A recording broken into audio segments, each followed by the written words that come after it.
What's up, nerds and nerdettes, and we little nerdlings all? It's your buddy Big John and G here for Two Gun Pixie presents Legendary Discussions. Sorry, it took me a few minutes to actually get the live thing started because they're changing up the damn screens on me again and everything, and where I normally have the link right here in my YouTube studio to go right to comments, there's no comments section. I know I've been getting comments, and now this is not showing up whatsoever. Huh. Okay. So I don't know what to do. I'm going through all the prompts, and right where it should be, right here, there's no link button. There's nothing to click. Huh. So I don't know what to do to move forward. And I'm even going out of the studio into my own, just looking at my stuff here on my tablet. Still, there's no, let me see, your videos. It just literally just goes to videos. No option whatsoever for looking at comments. I mean, I guess I could go through in the video list and just individually go through, but the problem is I keep telling you guys, I'm like 10 months ahead of schedule, so I have to go back through 10 months of crap just to get to now. To get to the now. Now does not exist for Two Gun Pixie in a live situation like this. There really is no now because I'm so far ahead of schedule. So I'm drawing a bit of a blank. I mean, I could just talk about the channel, some of the things. I mean, there's a new year coming up, right? I could talk about some of that stuff. But this is really pissing me off, man. No, nothing. No, not even in the community section. It should be something right there. Analytics doesn't show me anything I need for comments. In content, videos, shorts, lives, playlists. We got a lot of good hits on the shorts. I should redo shorts again this year. Shogun Steve, what's up? Happy New Year's Eve. My brother. Yeah, this is weird. My tablet's all different. Like, I guess some sort of update or something. And I can't find the comment section anywhere here, in either my YouTube studio or my YouTube page. So I guess we're just going to be talking about things to come.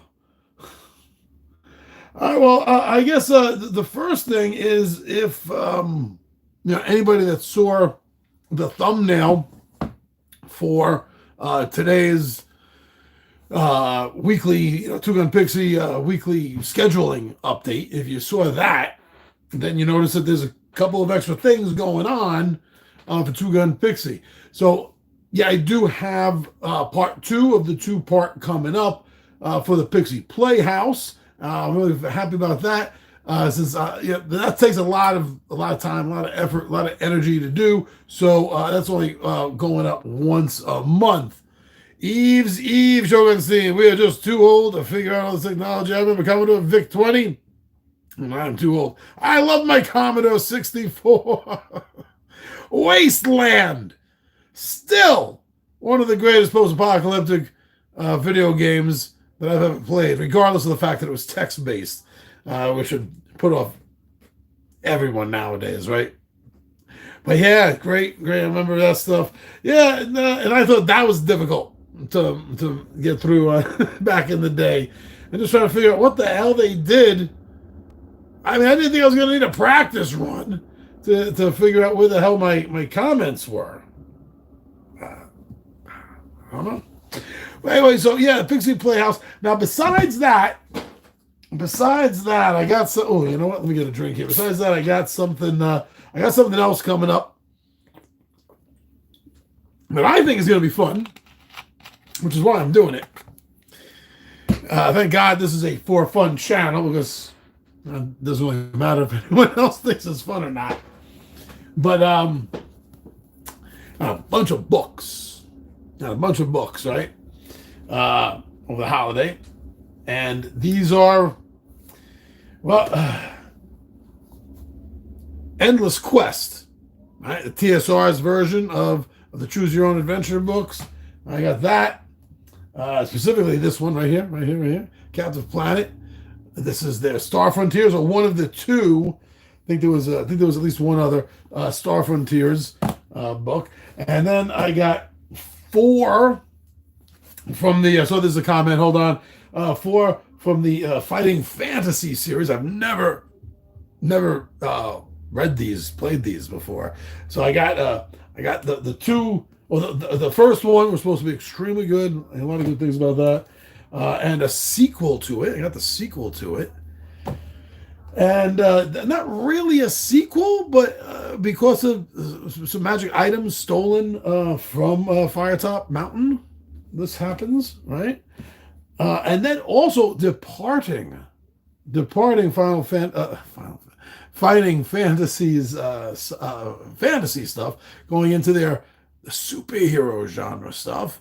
Yeah, you got The Appointment with Fear. Why am I telling you this? Why am I showing this off? Oh, also there's another one, Roll on Adventure, and this is Immortal Reckoning. So the idea is I am going to be doing readings. I'm going to be playing these games as readings, as a new series of story time with Big Johnny G. So that's going to be fun. I'm going to be probably next week. Yeah, probably next week. I got to figure out where I want it to fit in the schedule right now. But yeah, I'm going to have fun doing that. I've always had fun with these books. Well, at least with these. These are the only ones I know. It's Choose Your Own Adventure and this. I don't know the other series. So that's going to be interesting. Shogun scene. Lots of fun. TSR used to have some great books. Yeah. Yep. Book club. Yeah, I've turned into my own book club here now. I mean, I always preferred the TSR's Endless Quest books to the Choose Your Own Adventure. I mean, I like the Choose, but they seemed more kitty to me. Just a little bit more immature than I think these were.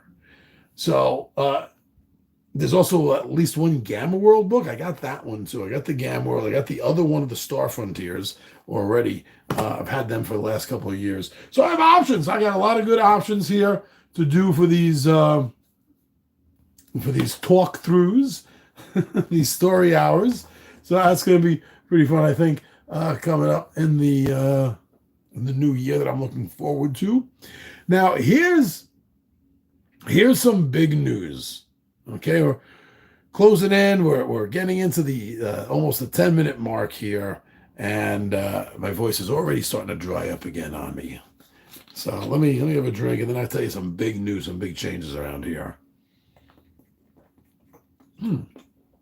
They don't pay me to advertise or anything. I just really get thirsty, and I like this. That's all it is. So this Saturday coming up, we are going to be playing and filming the final chapter for our Tales from the Table of our current Dungeons and Dragons game, which is the ending of Speaker in the Dreams, a 3rd edition, 3.0 actually, wasn't even 3.5. A 3.0 edition game that we've been having a lot of fun with, and I've been loving DMing. I got a chance to create my own side quest for it when our fighter Eamon got contracted with lycanthropy from a were-rat, and there was still a full moon left. It was over. We were past the time limit for the wolf's bane to be able to work and cure him. So I gave them a side quest to acquire a helm of opposite alignments. I think in the game I called it a helm of opposing morality or something like that. Because in game, that's a stupid name for an item in game. When in game, you don't really know the concept of alignment, or you don't speak of it that way. I mean, yeah, there's detect good, detect evil, detect law, detect chaos, but I don't think that in D&D, at least not in my understanding, so therefore my world of it, characters go around with this deep understanding of I am a lawful chaotic. Well, they can't be lawful. I am a lawful neutral or chaotic good. No, they define themselves through their actions. Like we, with this concept in our heads, with forethought, thinking of D&D, we can put ourselves in that and say, oh, well, I think I'm neutral good. I think I'm chaotic good. But that's only because Dungeons & Dragons has introduced that concept to us. Without it being introduced, no one walks around thinking like that, right? So that's like out of game purpose. That's why I think it's a silly name for that artifact. But we got it. And the next night after the side quest was the third and final night of the full moon, at least one of the two full moons of Greyhawk.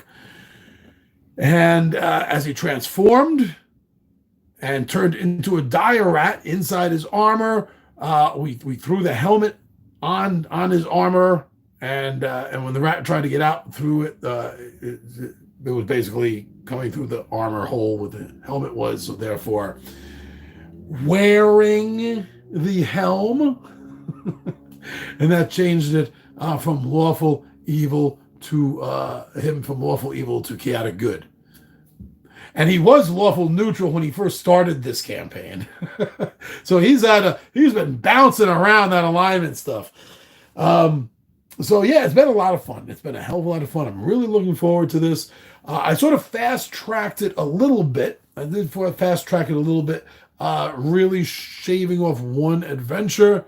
Showing us seeing how does a dire rat compare to your New York City subway? Well, they are dire rats. They are. The New York subway rats are dire rats. It's as simple as that. There's no comparing the two. Maybe the New York subway dire rats are a little bit smarter. They love their pizza. We know that much. So yeah, I am shaving it down a little bit, doing some stuff off camera, off screen, off panel, if you will. If this was a comic book, off panel, right? To help speed this up. I'm not going to get into too much detail right now about it. Not overly. If you really want the details, I'm sorry to tell you, you're going to have to wait. And when I say you're going to have to wait, I mean you're going to have to wait.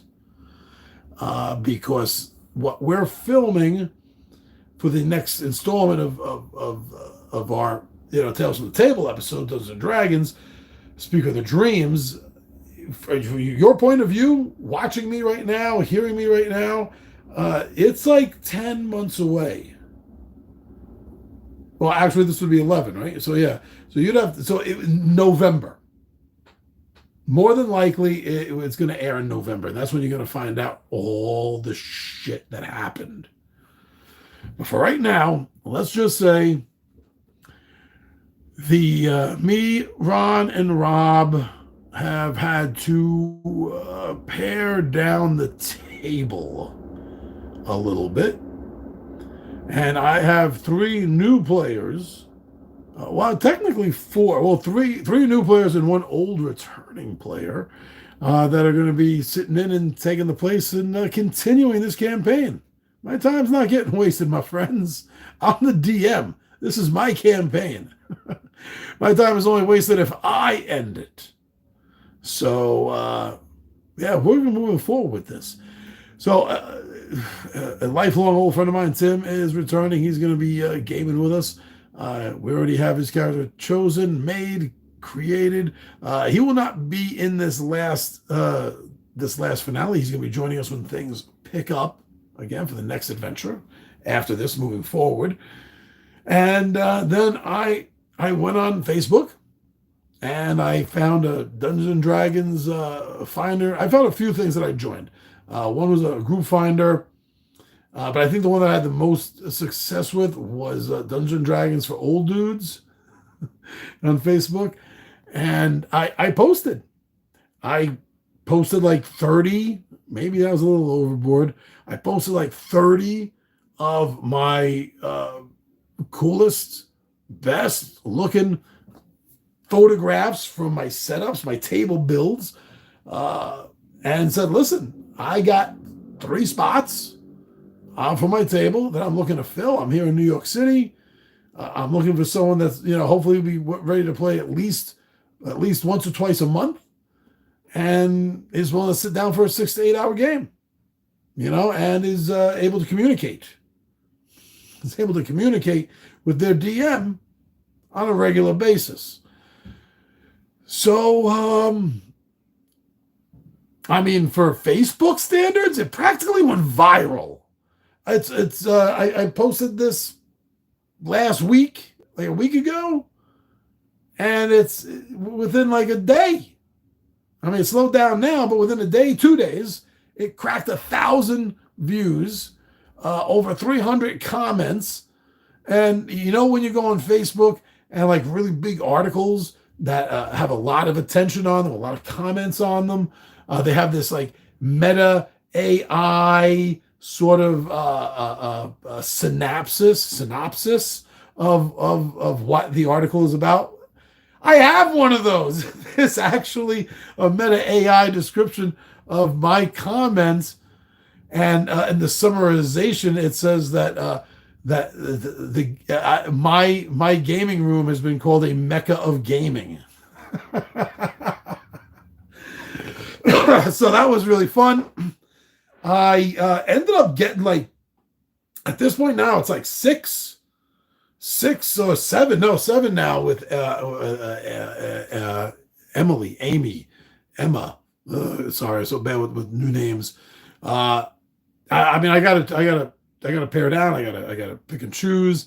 But it actually getting to the point where looks like I'm breaking this down into two monthly gaming groups because I got so many. And one of the main reasons for that is because some of them can't make it more than once a month. A couple of them, my oldest and dearest friends. So I spoke to Ron, and he's down to be part of a multi-campaign. So starting this month / next month, because we're finishing Brendan Ford, Speaker of the Dreams, this Saturday, first of all, like I've been doing, we're taking a break from D&D for a couple of sessions. And in this case, it's Star Wars D20. I got this awesome campaign set up. Everyone is starting off, all their characters are second level, with one level of it being Force Adept. I think all of them are first Force Adept for the first level, I think, except for the Rogue, right? I got to go back and check my notes. If it's like 3rd edition D&D, then you want the Rogue class to go first. So you get a lot of those bonuses with the skills and stuff, right? I think that's what I remember. I got to double check. But yeah, that's not the second campaign. That's the let's take a break campaign for 2 or 3 or 4 sessions, a palate cleansing campaign before forging forward with more fantasy stuff, more Dungeons and Dragons. And do I have it handy here? I do, yes. So there's been a change from my original plan of doing Against the Giants because I got this, which I'd been wanting. And after reading through just like the first 50, 75 pages of it already, I am so ready and wild to do this. I really want to run this Greyhawk City and then dungeon, and there's also some forest environment, overland stuff too. I really want to run this. So that's what I'm going to do. And Ron's fine with it. Rob will play whatever. Tim will play whatever. And so this Saturday, big news here. This Saturday, me, Ron, and Rob are going to be joined by 2 new players, potentially 2 new 20-sided Warriors regulars, who are going to be coming in, who are nearby enough and are excited enough to be part of my campaign. And hopefully I'll pass their test, they'll pass my test. I can't tell you what the test is. It's just, do we all work out together? You like the way I DM? Do I like you? Does Ron and Rob like you? Do you like Ron and Rob? And it's just the natural thing. That's all. But this is another thing. All the new players who aren't new to the game, none of them are newbies to D&D. They're all. I feel like an ageist saying this, man. They're all in the same age category. Me, Ron, Rob, Tim, and the new guys, we're all in our 50s. So maybe with the different mindset, mentality, maybe there's going to be some changes. I don't know. I'm not promising that. I'm not assuming that's 100% going to be the deal, but maybe, just maybe. So there's a little bit of rewriting that I'm doing, including the death of a lot of characters. Hey, when you end it with your DM, one of 2 things, sometimes both, tend to happen to your characters. They either die off tragically, or they're assigned to a new player, or even an old player. Maybe run into two characters, right? In this case, since the new players to the table are coming in the very last game for Speaker of the Dreams, as a DM running this epic story, I don't want 2 new characters coming out of nowhere and being and participating and being the heroes of this story. They're last minute walk-ins. I'm not playing like that. I'm not. I know D&D isn't a storyteller system like World of Darkness, but we are telling a story. We are creating this tale of an adventure, regardless of how it's seen when you splice the hairs between this and World of Darkness storytelling games. Pointing over here because that's where the storyteller books are for World of Darkness in mind. In case you're wondering why I'm motioning in that direction. Maybe you weren't. Now you are, though. So since I don't want to introduce 2 new characters to come in and be the heroes of this out of the blue, doing nothing, the 2 of the 3 new players are showing up this weekend, and they are going to be using characters who are now missing their players. So everyone is dead. Well, I'm not really killing them as much as disappearing into, I think it was the ambulance to go pick up their characters. They've all been lost through time and space.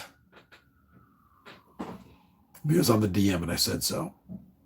Now, because the two walk-ins, potentially new regulars, 2 new players, they're going to take over Thandor and Walsh.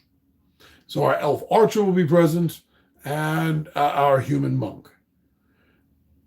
After this, they are going to have the option if they want to keep the characters.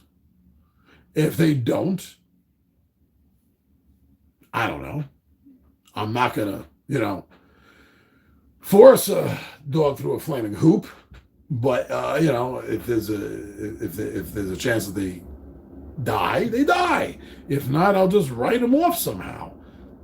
In the long view, the big picture of the campaign, it doesn't matter either way.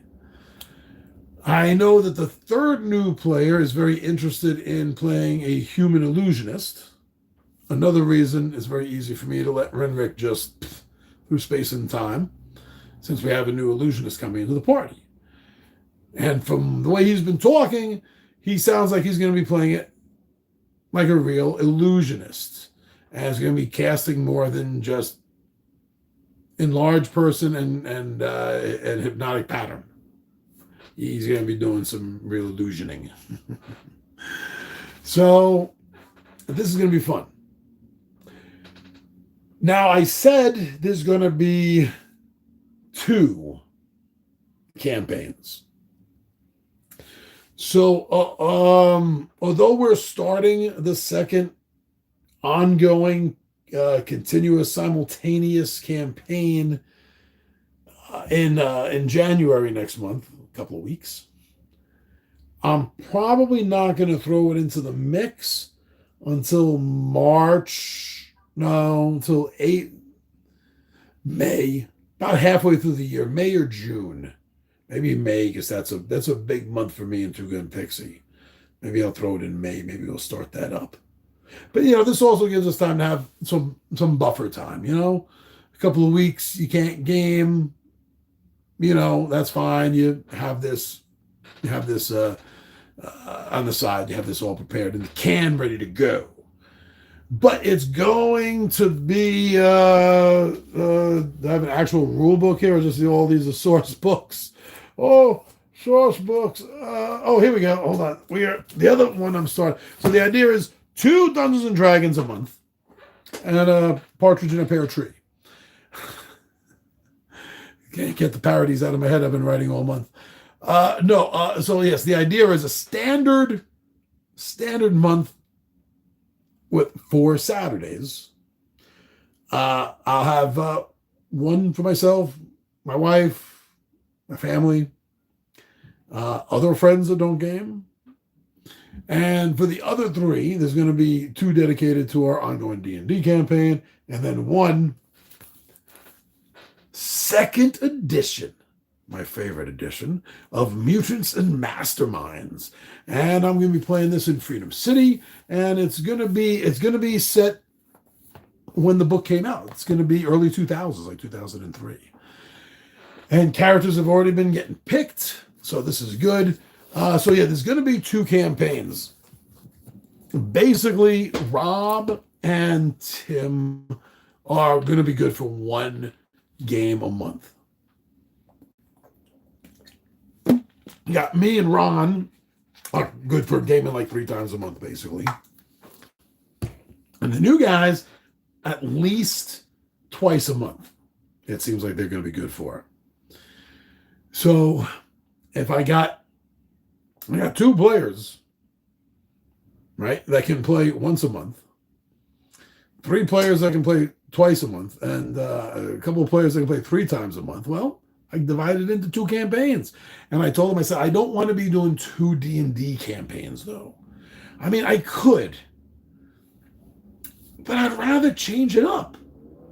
And when I was talking to Ron, since he's the most regular and one of my oldest friends, I don't mean regular friends, I mean regular gamers, we decided, yes, something different, a different feel. And when I suggested Mutants and Masterminds, he really wanted to try it. Now, back in the day, he did enjoy Villains and Vigilantes and TSR's old Marvel Superheroes RPG. Remember that? The Phase Rip system. Love it. Still got it. Could play it again. Played it a couple of years ago. I think we got it on video. But yeah, he wasn't overly fond of those games so much.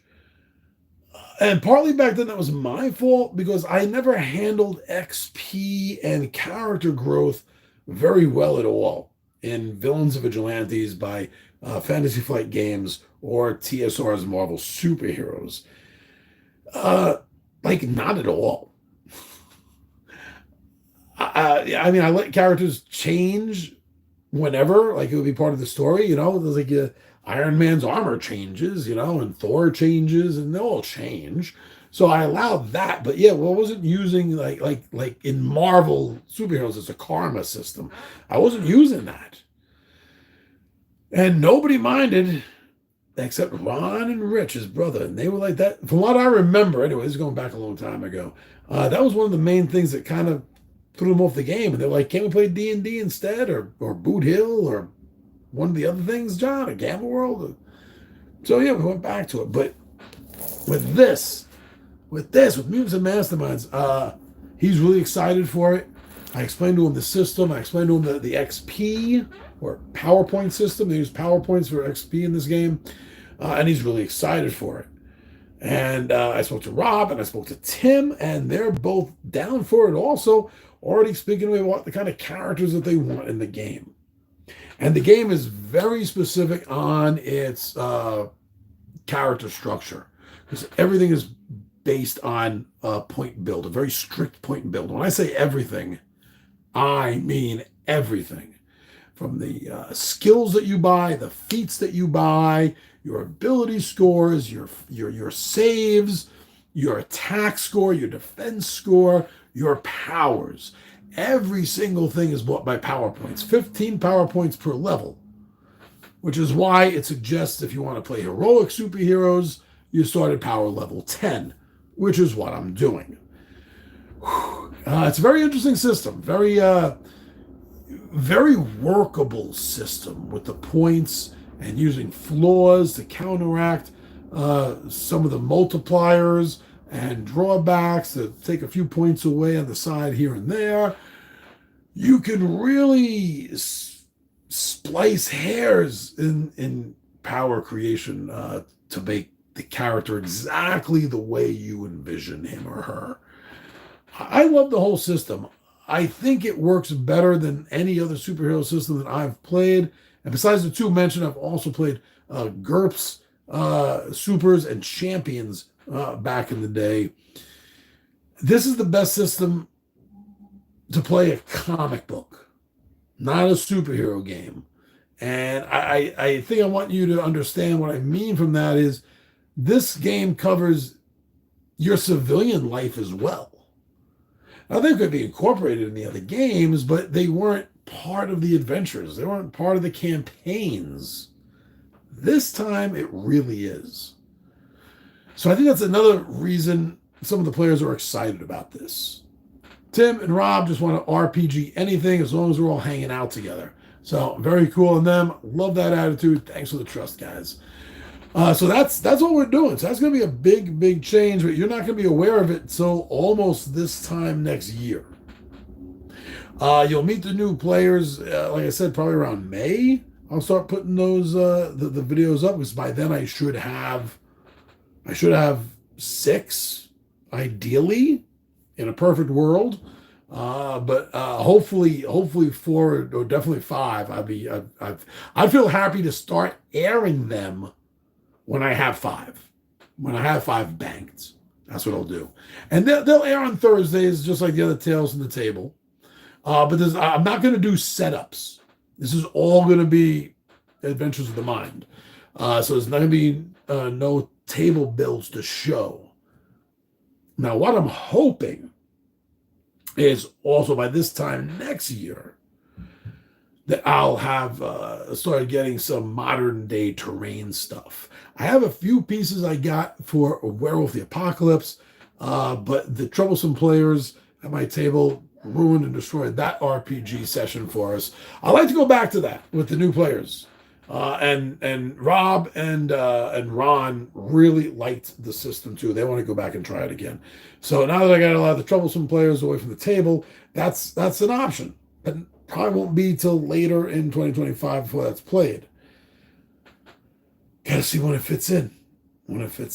But yeah, so the regular games, Dungeons and Dragons, the Greyhawk Expedition to the Ruins of Greyhawk as the main, and then once a month getting in some superhero action. So what I'm doing is all the characters are legacy. That's the one thing I said. We need whatever your idea is for the character, as long as I can build it on the premise of a legacy. That's also going to be the name of the team, Legacy. I know, not all that original. But yeah, so there's going to be a legacy of Centurion, a clone of Centurion that's secretly been living protected in Ultima Thule, and now is brought back to the world. And although in the timeline since Centurion's death during the Terminus invasion, there had been a couple of faux Centurions popped up. This is a contingency plan, basically, that the Ultimate Tool has put into place. I know I'm talking to you like you know Freedom City. Ultimate Tool has put into place, along with some of the Freedom League, Avengers, Super Friends, Justice League team, with their resident scientist Daedalus, who is the Greek Daedalus, scientific inventor immortal. Eldritch, who's their Dr. Fate, Dr. Strange, and Dr. Adam, who's like their Mr. Fantastic. We're all part of this, so they know what's going on. Another player is going to be the grandson of Midnight, who is a Batman-esque member of the Freedom League during the 50s and 60s, who was a crime-fighting vigilante who could see at night with some of his inventions. And so Ron is a Batman type of hero who's evolved mutant powers of radar and has become a very gifted pugilist and can see in the dark naturally. So his character kind of like Batman and Superman, right? With the two of them. Tim wants Ghost Rider. He wants a Ghost Rider character, and that's good because in Freedom City history during the Iron Age, there was Hell Rider. I know more about Freedom City and Greyhawk history than I do real world history. But yeah, in the Iron Age, the 70s and 80s of Freedom City, there was the Hell Rider, which was Ghost Rider ported over, basically, more than basically. So yeah, it's time for a new Hell Rider. Why not? Tim B. Hell Rider, awesome. And Rob didn't hesitate at all when I asked him. He said he wanted to be a Doctor Strange type of superhero. So that gave me a little bit of problem because there's not a hell of a lot of a few, but there's not a hell of a lot of wizardly history in Freedom City outside of what's known from the lineage of Master Mages. And the current Master Mage doesn't have any offspring. I didn't feel like rewriting that into the character's story. So what I came up with is the Utopian, the Envoy. During World War II in Freedom City, their Wonder Woman type character was this guy, the Envoy, who was an Atlantean. His branch of Atlantis, instead of going under the water, found an extra-dimensional place in the Bermuda Triangle, which they named Utopia, which literally means a place that does not exist. And they've lived there in peace ever since. And during World War II, they were brought out, just like Wonder Woman, they were brought out into the real world because of this and sent one of theirs as an envoy, and that became his superhero name. So I'm figuring that Rob's wizard is Envoy's nephew. After the war, Envoy got called back to Utopia, and although he fell in love with the outside world, despite all of its problems, never came back. Well, maybe his nephew, I'm thinking, who has studied magic, that it's time for the Utopians to send a new envoy out into the world. So whatever Rob ends up calling himself, whatever Dr. Envoy is being sent. So as of right now, unless one of the new players want to join us also, we're, in all intents and purposes, if you want to put it in a Marvel DC sense, we're looking at a team with Batman, Superman, Doctor Strange, and Ghost Rider on it. That's pretty freaking cool, if you ask me. Actually, kind of reminds me a little bit of one of my favorite versions of the Fantastic Four back in the late 90s, early 2000s, when the Fantastic Four went missing, and the four heroes that came together at the Baxter Building to save them was Hulk, Spider-Man, Ghost Rider, and Wolverine. Oh, that's one of my favorite incarnations of the Fantastic Four. It kind of reminds me of the new team we're putting together. So it's going to be really fun. I'm looking forward to doing a lot of that. Like I said, in the books, for the new bits, that's going to be fun too. And that's the way everything's going. Let's see. Mecca of Gaming. Yes, Shogun seen it was literally called the Mecca of Gaming. Like the Sony test in a Bronx Tale.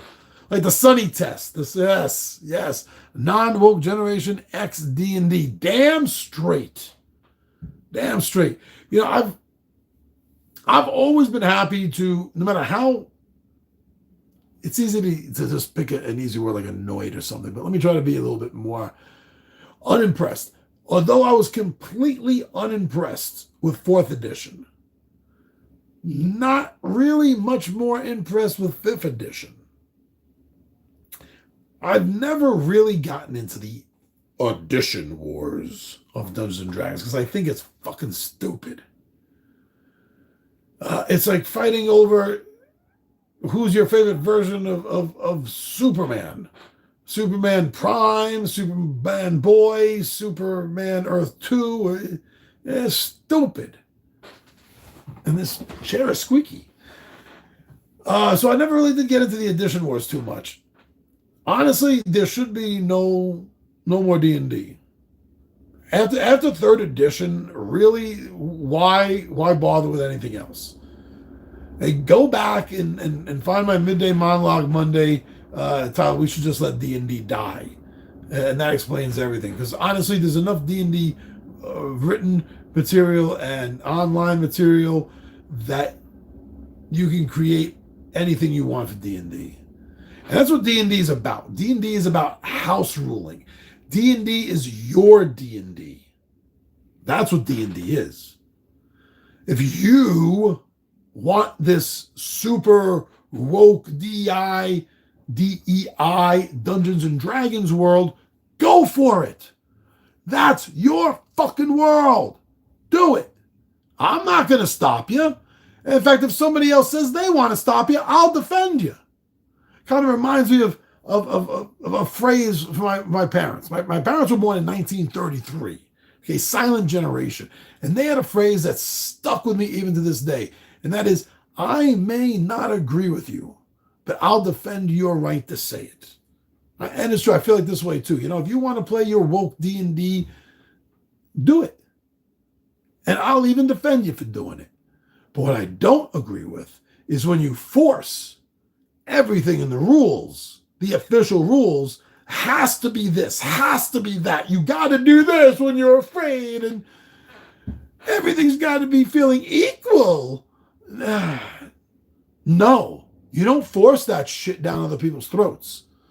Like I said, D&D is a personal thing to any DM and his prime players or her prime players. It is extremely personal. It is their world. Dungeons and Dragons is only supposed to be guidelines. Okay? The rule books are only supposed to be guidelines for world building. Build your woke D&D crap. Build your ultra misogynistic crap. Whatever. It's your crap. That's my problem with D&D 2025, with woke D&D. That's my big problem with them right there, is because they're trying to force agendas down people's throats, and they're getting the backlash for it, and they're crying about the backlash.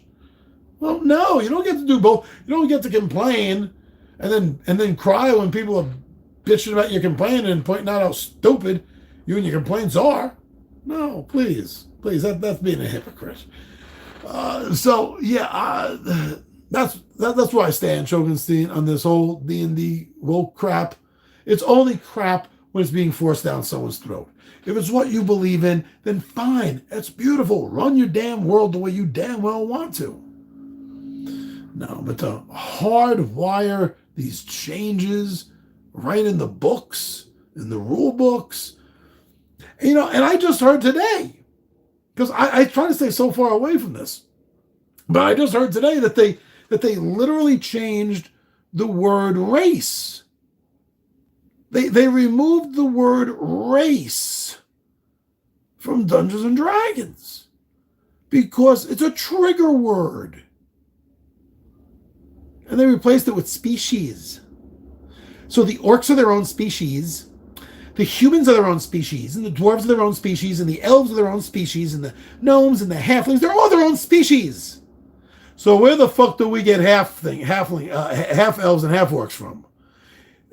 Pardon me, but if they're their own species, like a dog is its own species from a cat, follow me here? You know where I'm going with this? You're not getting a cat dog or a dog cat. You're not getting a dat. You're not getting a cog. You're getting nothing except one animal wondering why the other one's on top of it. So do they even understand by the changing the fact that humans, elves, and orcs are all their own different species now? That they've literally made it impossible for there to be a half-breed species in the world, unless, of course, they want to change everything. And just like most aberrations in D&D are actually just the creation of one of two things, either some mad wizards creating shit like magical arcane geneticists, or they're aberrations because they've come from some alternate world, reality, dimension. That's it. If humans, elves, and orcs are their own species now, where the fuck do half-orcs and half-elves come from? See, this is another thing I've been saying, and it's really funny when you say something to someone, and later on, they tell you, hey, remember when you told me, fill in the blank? I thought of that the other day. I've heard this several times from several people. Let me tell you what I'm talking about. A lot of people have a thought, but they don't think it through. They think because they have a thought, it's the same as thinking. No, that's not true at all. Here's an example. I have a thought. Let's get race problems out of D&D by now saying they're not races, by saying that they're own different species. Oh my God, that is so woke. Oh, that is so woke. Okay. So because they're their own different species, like a chimpanzee is one species and a, earthworm is another species, they can't mix. Oh, you're just going to ignore that? Yeah, okay. When is this shit going to stop? What the hell else? All went downhill. You know, it's the analogy that you open the door an inch, and next thing you know, the door is slammed wide open. And I think that all of this changed when female dwarves no longer had beards. Because human men and human women didn't think that a beard on a female could be attractive. It can't be attractive by my human standards. So therefore, we can't have it on a dwarf. Get rid of those bearded dwarf women. That's ugly. That is not being woke at all. To force your own species-based sense of beauty onto a different species or race or group, that is absolute bull fucking shit. Yeah, that's my thoughts for now on where this is going. And honestly, I'll tell you the truth. On a personal level, I don't give a fuck about Elon Musk. I think he's an asshole. I think he's a bully. I think he's been a bully his whole life because of his family and his money, even as a kid. He's an entitled fucking brat. But saying that, I hope he goes through with his threat and buys Hasbro and tells them, you're going to fucking fix D&D or you're all fired. My prediction, if that happens, and those are two very big little letters, aren't they? If that happens, I imagine that since most of Hasbro's Wizards of the Coast D&D staff are 20 and 30-year-olds, that they're just going to walk because it's their principle. And that's fine. Because if they quit, they don't get unemployment. and then people that understand what D&D is at its core, its seed, what makes it beautiful, will come back in and fix D&D. And Elon, I'm honest with you. If you're watching this, everything I said stands true about you, what I think, how I feel. I'll fix D&D for you, though. Mark my fucking words. And so will just about anyone else in my age category that has played D&D as long as I have. Just about any of us will. I'm not special on that. I'm not claiming that. I'm one of many. I'm just saying I'm willing to do it. Yeah. Send me a DM, Elon. I'll fix it for you if you buy it. So, yeah, sorry. I honestly did not think that there was going to be any reason I was going to have to pre-check out how I was going to do this shoot. I'll figure this out. I have a month. I have a month to get to the comments, but that's okay. We had fun. Shogun Scene, thank you very much for hanging out as long as you did, and even asking me this unpolitical question about woke D&D bullshit. It's nice to know that none of my new players are woke in the slightest at all. We're gonna have fun. All right, it looks like that's it. It's been almost an hour. I think I'm gonna go chill with my wife and dogs for a little while. Thanks for checking things out. I'm your buddy Big Giant G for Two Gun Pixie presents Legendary Gaming and I.